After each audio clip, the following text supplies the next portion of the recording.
साथियों नमस्कार। स्वागत है आप सभी का सोहन इंस्टीट्यूट के ऑनलाइन क्लास में। इतिहास एवं कला संस्कृति के कुछ महत्वपूर्ण प्रश्नों पर आज हम लोग बात करेंगे।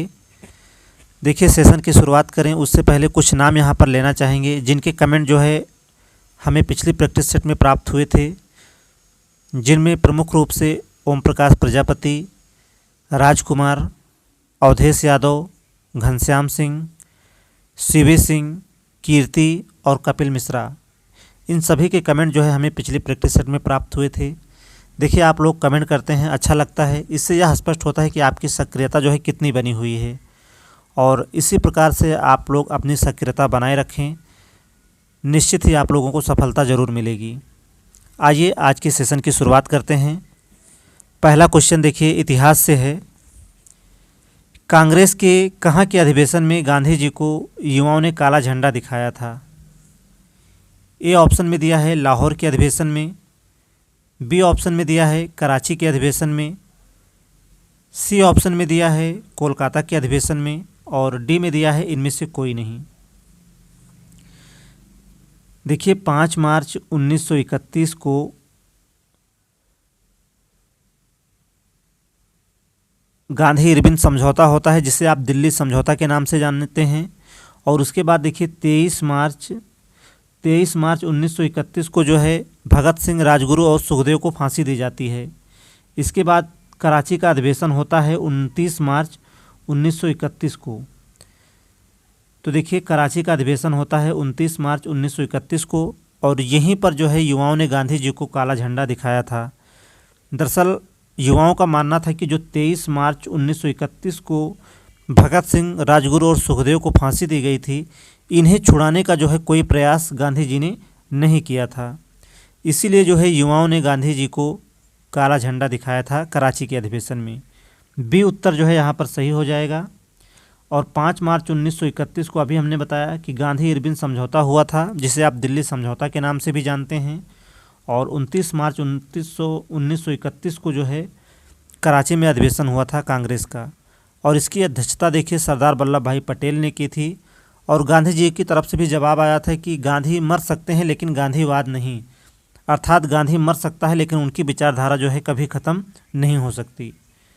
चलिए, पहले क्वेश्चन का जो है सही जवाब हो जाएगा option number B. Question number 2 पर चलेंगे। सांप्रदायिक पंचायत की घोषणा कब हुई थी? सांप्रदायिक पंचायत या जो है कम्युनल अवार्ड भी इसे बोला जाता है। आपको बताना है कि सांप्रदायिक पंचायत या जो है कम्युनल अवार्ड की घोषणा कब की गई थी। ऑप्शन ए में दिया है 16 अगस्त 1931 को, बी ऑप्शन में दिया है 16 अगस्त 1932 को, सी ऑप्शन में दिया है 16 अगस्त 1933 को, और डी में दिया है 16 अगस्त 1934 को। देखिए, सांप्रदायिक पंचायत या जो है कम्युनल अवार्ड की घोषणा की गई थी 16 अगस्त 1932 को। प्रश्न नंबर 2 का जो है सही जवाब हो जाएगा option number B. Next question पर चलेंगे हम लोग।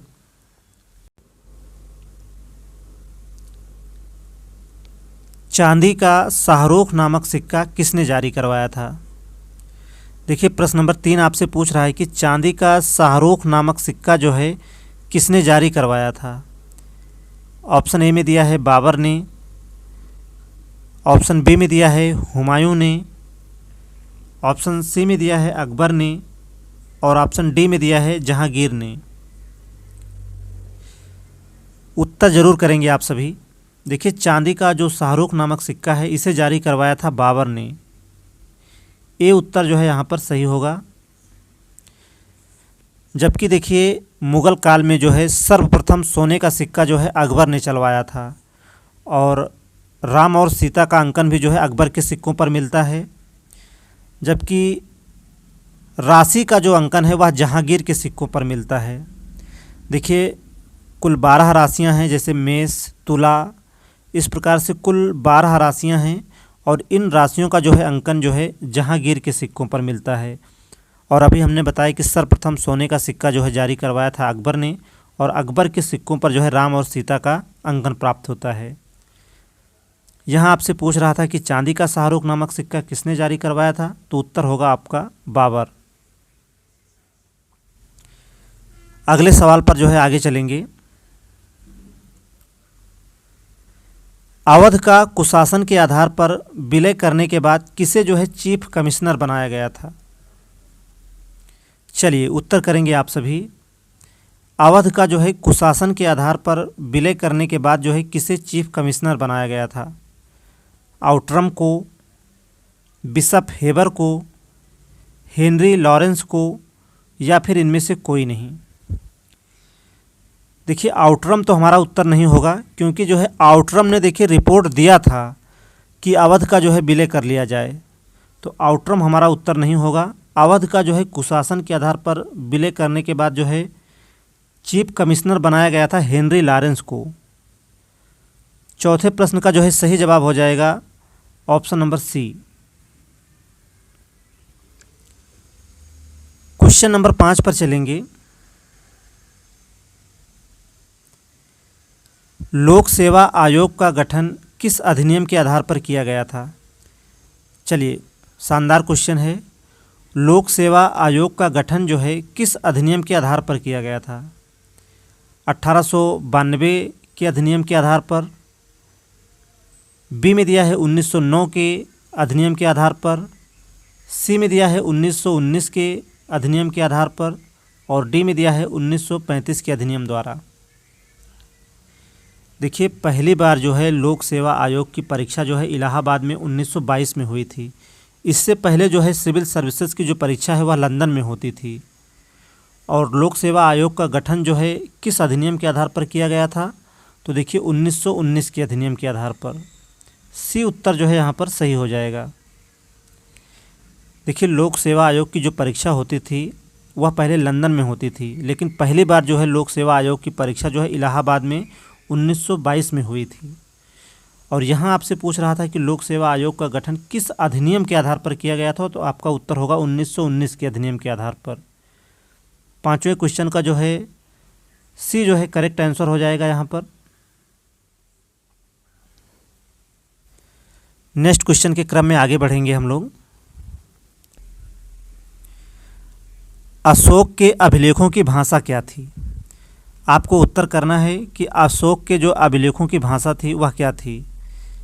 ऑप्शन ए में दिया है ब्राह्मी, बी ऑप्शन में दिया है खरोष्ठी, सी में दिया है पाली, और डी में दिया है प्राकृत।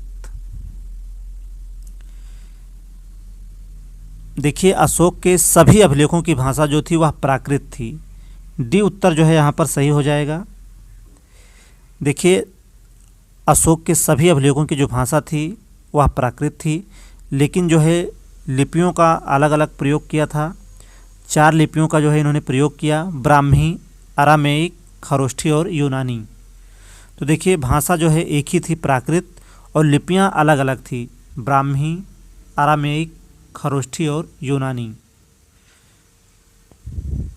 क्वेश्चन नंबर 6 का जो है सही जवाब होगा ऑप्शन नंबर डी। आइए अगले क्वेश्चन पर चलेंगे। 1857 के विद्रोह के बाद सेना में भारतीयों और यूरोपियों का क्या अनुपात था। आपको उत्तर करना है कि 1857 के विद्रोह के बाद सेना में भारतीयों और यूरोपियों का जो है क्या अनुपात था। ए ऑप्शन में दिया है 5:2 का, बी में दिया है 2:1 का, सी में दिया है 2:5 का, और डी में दिया है 5:1 का। देखिए अगर बात करें 1857 के विद्रोह के पहले, तो देखिए यह अनुपात था 5:1, अर्थात 5 भाग जो है भारतीय थे और 1 भाग जो है अंग्रेज़ थे।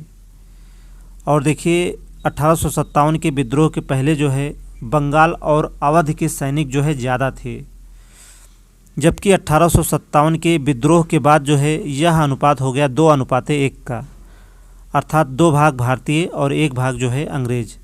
देखिए संख्या यहाँ भी दुगनी है।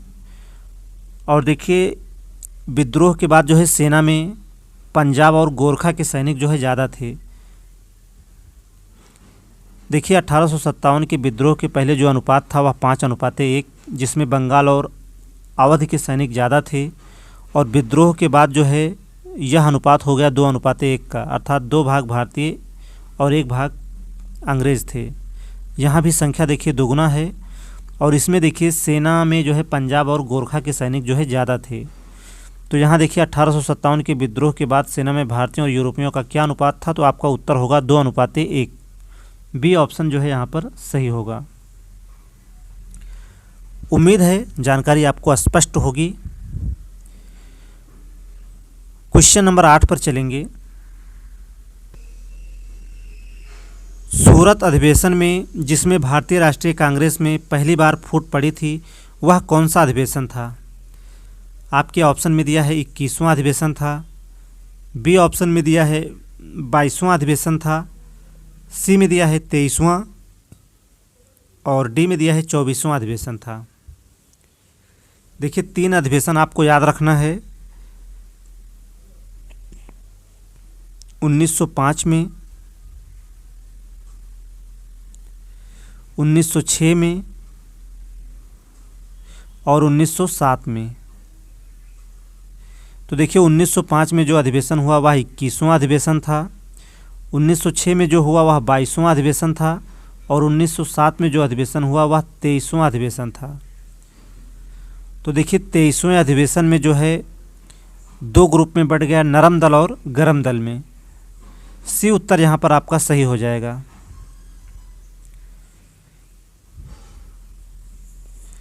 अगले सवाल पर हम लोग आगे चलेंगे। अखिल भारतीय राजनीति में गांधी का पहला कदम क्या था? असहयोग आंदोलन, रॉलेट सत्याग्रह, चंपारण आंदोलन, या फिर जो है दांडी यात्रा?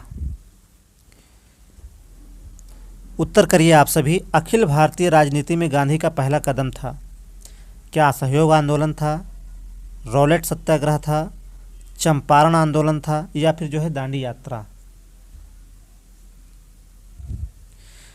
देखिए अगर आप चंपारण आंदोलन सोच रहे हैं तो बिल्कुल गलत सोच रहे हैं, क्योंकि चंपारण आंदोलन जो था यह क्षेत्रीय आंदोलन था, यह एक क्षेत्रीय मुद्दा था। जबकि यहाँ आपको बताना है कि अखिल भारतीय राजनीति में गांधी का पहला कदम क्या था, अर्थात संपूर्ण भारत की यह बात कर रहा है, भारत के स्तर पर। तो देखिए भारत के स्तर पर अर्थात अखिल भारतीय राजनीति में जो है गांधी का पहला कदम था रॉलेट सत्याग्रह, जो कि पारित हुआ था मार्च 1919 में। बी ऑप्शन यहाँ पर सही होगा। देखिए आप अगर चंपारण आंदोलन सोच रहे हैं तो बिल्कुल गलत सोच रहे हैं, क्योंकि चंपारण आंदोलन देखिए एक क्षेत्रीय मुद्दा था, यहाँ भारत के स्तर पर बात कर रहा है। तो भारतीय स्तर पर था देखिए अखिल भारतीय राजनीति में गांधी का पहला कदम था रॉलेट सत्याग्रह, और यह सत्याग्रह पारित हुआ था मार्च 1919 में। क्वेश्चन नंबर 10 पर चलेंगे। चलिए 10वां क्वेश्चन देखिए। गांधी जी के मृत्यु पर किसने कहा था हमारे जीवन से प्रकाश चला गया है? लॉर्ड माउंटबेटन ने, डॉक्टर राजेंद्र प्रसाद ने, डॉक्टर एस राधाकृष्णन ने, या फिर जवाहरलाल नेहरू ने? तो देखिए कौन कहेगा ऐसा, जो गांधी जी के सबसे करीब रहेगा। तो कौन था सबसे करीब? जवाहरलाल नेहरू। डी उत्तर यहाँ पर सही होगा।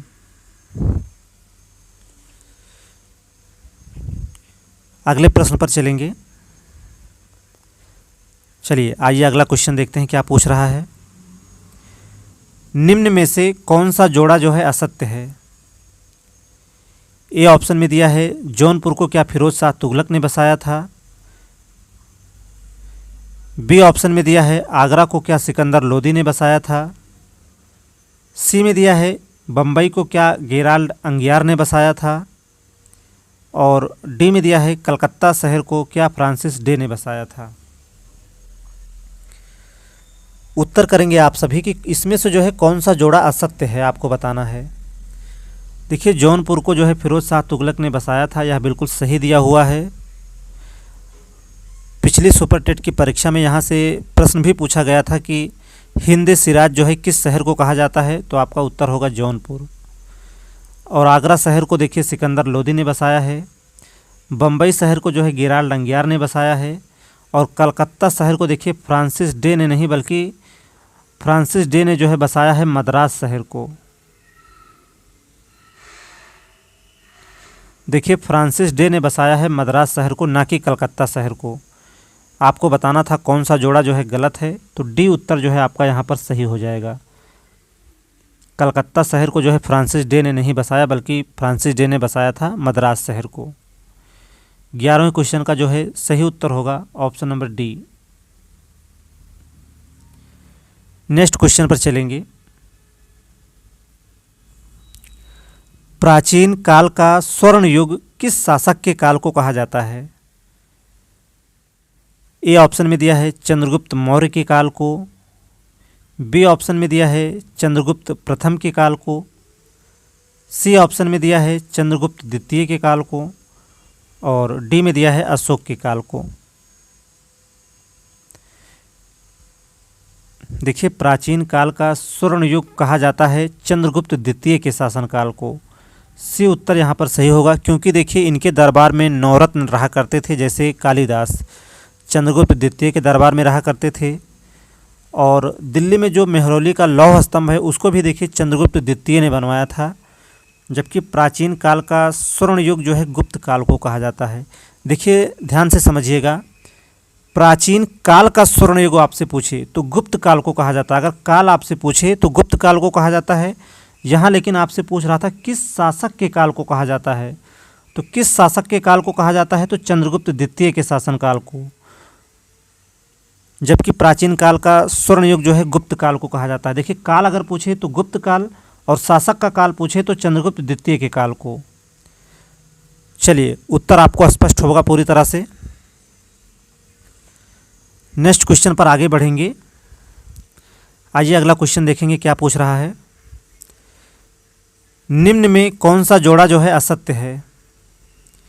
ए ऑप्शन में दिया है चित्रकला का स्वर्ण युग क्या जहांगीर के काल को कहा जाता है, बी में दिया है स्थापत्य कला का स्वर्ण युग क्या शाहजहां को काल को कहा जाता है, सी में दिया है मध्यकाल का जो है स्वर्ण युग क्या अकबर के काल को कहा जाता है, और डी में दिया है हिंदी साहित्य का जो है स्वर्ण युग क्या औरंगजेब के काल को कहा जाता है।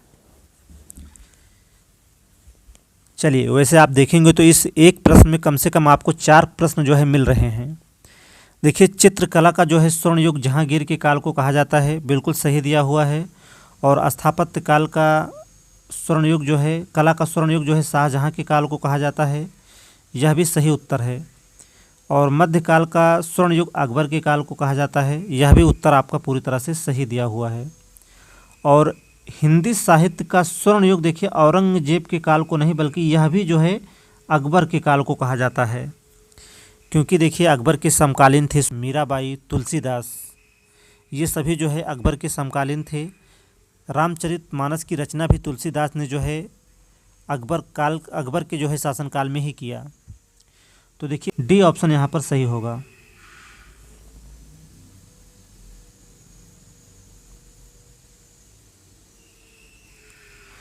चलिए क्वेश्चन नंबर 14 पर चलेंगे। निम्न में से कौन सा असत्य कथन है? चलिए इसमें भी आपको बताना है कौन सा कथन जो है असत्य है। तो लगभग इसमें भी आपको 4 से 4 प्रश्न लगभग मिल रहे हैं। ऑप्शन ए में दिया है विट्ठल स्वामी मंदिर क्या जो है हम्पी में है, बी में दिया है मीनाक्षी मंदिर क्या मदुरई में है, सी में दिया है होयसलेश्वर मंदिर क्या हेल्बिड में है, और डी में दिया है खजुराहो मंदिर क्या झांसी में है। देखिए विट्ठल स्वामी मंदिर हम्पी में है, यह सही दिया हुआ है। और विट्ठल स्वामी जो मंदिर है इसे बनवाया था विजयनगर के शासकों के द्वारा। और मीनाक्षी मंदिर देखिए मदुरै में है, इसे जो है बनवाया पांड्य शासकों ने। जबकि होयसलेश्वर मंदिर हेल्बिड में है, और खजुराहो मंदिर देखिए झांसी में नहीं है, यह जो है मध्य प्रदेश में है। और इसका निर्माण करवाया था चंदेल शासकों के द्वारा जो है इसे बनवाया गया था। तो देखिए विट्ठल स्वामी मंदिर को बनवाया विजयनगर के शासकों ने, मीनाक्षी मंदिर को बनवाया पांड्य शासकों ने, और खजुराहो का जो मंदिर है इसे बनवाया गया चंदेल शासकों के द्वारा, और होयसलेश्वर मंदिर जो है हेल्बिड में है। यहाँ आपको बताना था असत्य कथन कौन है, तो देखिए खजुराहो का मंदिर झांसी में नहीं बल्कि मध्य प्रदेश में है। डी उत्तर यहाँ पर सही हो जाएगा। क्वेश्चन नंबर 15 पर चलेंगे हम लोग। गोमतेश्वर जैन मंदिर का निर्माण किसने करवाया? अशोक ने, स्कंदगुप्त ने, बाहुबली ने या फिर चामुंड राय ने? देखिए गोमतेश्वर जो है एक स्थान है कर्नाटक का, वहाँ पर जैनियों का सबसे बड़ा मंदिर है और इसको बनवाया किसने? तो चामुंड राय आपका उत्तर सही हो जाएगा। डी जो है करेक्ट आंसर हो जाएगा। देखिए गोमतेश्वर जैन मंदिर जब से स्टैचू ऑफ यूनिटी अर्थात सरदार वल्लभ भाई पटेल की मूर्ति बनी है गुजरात में, तब से जो है गोमतेश्वर मंदिर का जो प्लेस है वह नीचे हो गया है। Statue of unity Sardar Vallabh भाई पटेल की मूर्ति बनने से पहले जो है भारत की जो है सबसे ऊंची मंदिर यही गोमतेश्वर मंदिर की मूर्ति होया करती थी, लेकिन अभी वर्तमान समय में statue of unity Sardar Vallabh भाई पटेल की जो मूर्ति है वह विश्व की सबसे ऊंची मूर्ति है। चलिए यहाँ आपसे पूछ रहा था गोमतेश्वर जैन मंदिर का निर्माण किसने करवाया था, तो आपका उत्तर होगा चामुंड राय ने। देखिए यह आज का अंतिम क्वेश्चन था। 15 महत्वपूर्ण क्वेश्चन को यहाँ पर शामिल किया गया था। वैसे आप देखेंगे तो एक एक प्रश्न में लगभग आपको 4-4 उत्तर मिल रहे थे, तो लगभग अगर आप ओवरऑल देखेंगे तो लगभग आपको 30 प्रश्न मिले होंगे आज के प्रैक्टिस सेट में। सेशन कैसा रहा आप सभी कमेंट में ज़रूर बताएं और इन 15 प्रश्नों में आपने कितना सही किया आप सभी सूचित ज़रूर करें। और जो साथी जो मित्र चैनल पर पहली बार आए हैं चैनल को आप सभी सब्सक्राइब कर लें। ज़्यादा से ज़्यादा क्लास को अपने मित्रों में भी शेयर करें। देखिए बार बार यह कहना अच्छा तो नहीं लगता, क्योंकि आप लोग खुद एक शिक्षक हैं, अपनी जिम्मेदारी खुद समझते हैं और पर्याप्त समय है, वक्त अभी आपके पास बहुत है। लगातार आप लोग अभ्यास करते रहिए। देखिए प्लेलिस्ट में जो है सभी प्रैक्टिस सेट जो है क्रम से भी मौजूद है, वहाँ से भी जाकर आप क्रम से देख सकते हैं। आज का सेशन यहीं तक। क्लास में लगातार बने रहने के लिए आप सभी मित्रों का बहुत बहुत धन्यवाद।